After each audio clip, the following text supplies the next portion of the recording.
There was a time we were isolated, trapped in a world of darkness in so many ways, not just by vision. We wanted to be free and move out into the world to be part of it. Helen Keller once said, "One cannot be content to creep when one feels the impulse to soar." We are not invisible anymore. We have a voice and we have found our wings. They're made with a soft nose, 4 feet, and a heart that fills our being. We soar with them. Black velvet, simple and plain. Oh, what a bad machine.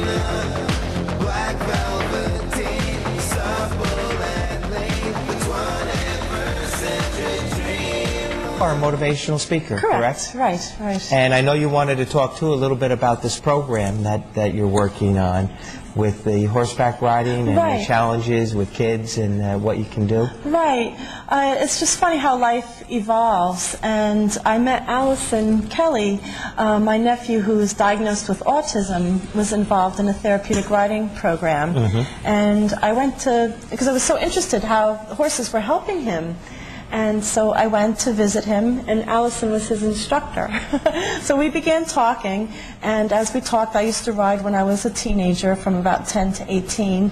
And the more we talked, and we used to jump, she used to jump, and probably our paths must have crossed. You guys are. So her eyes got bigger and bigger and bigger. So she goes, "We need help." And so I began helping her and working with the horses and riding again. I mean, she didn't even pay attention to my vision. Get up on that horse, and started riding again. And it was just like riding a bicycle. Everything just sort of came back to me. So the more that I got into it, she said, "Wouldn't it be great if you could get certified through the North American Riding for the Handicapped Association based out in Denver, Colorado?" So we wrote them and asked if I could take the certification class. And we traveled down to Florida last June, and I attended a workshop and took my tests. And I became the first visually impaired certified therapeutic riding instructor in the United States. Wow. That's a mouthful. Yes. But it's very... Yeah, 5 times.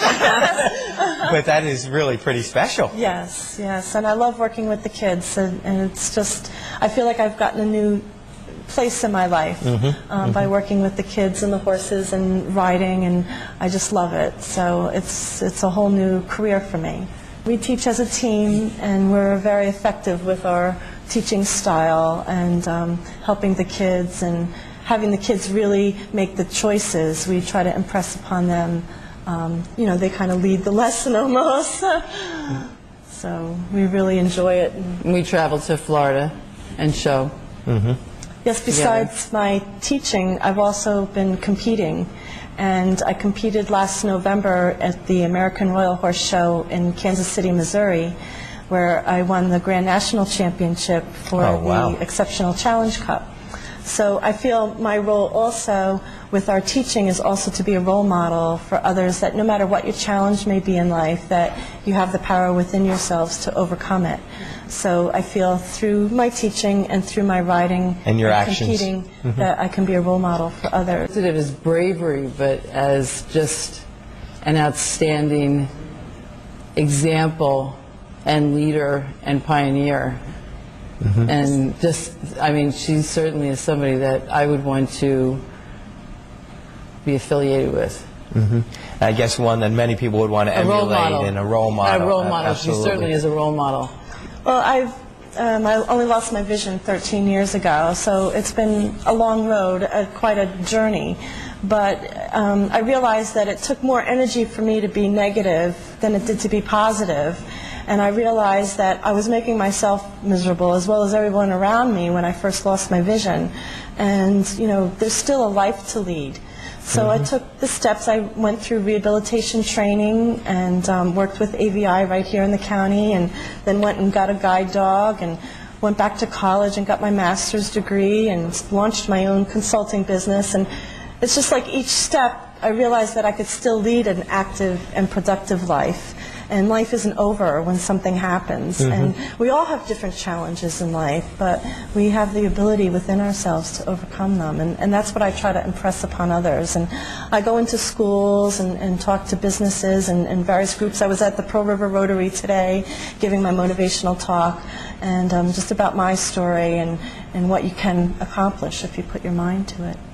I tell people that I'm just doing what I like to do, and I don't stop and think about my vision. I'm just doing what I like to do. So, but I feel like I've found a new career in teaching with Alison, that we can really accomplish something wonderful. I feel like I've been given a gift through my experiences and the journey that I've taken, that it's really been a gift to share that with others, and hope to impress upon people the value of life and the positive energy and positive outlook on life.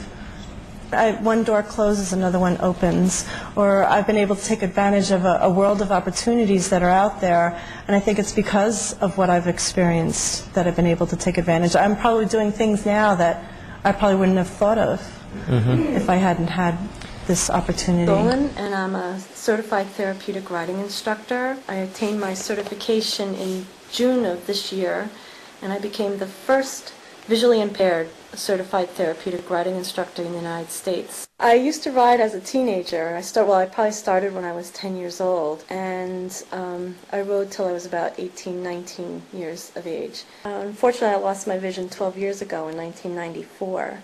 And then my nephew, who has autism, rides in a therapeutic riding program, and I went one day to see him and how horses were helping him, and that got me back into the horses again. So why don't we get Daniel on the mounting block?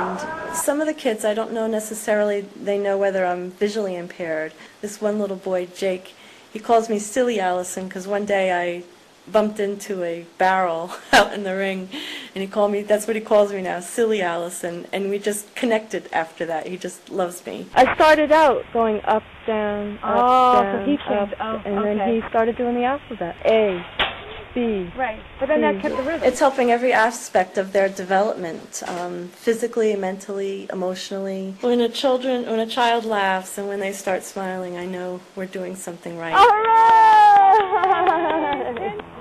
Excellent job!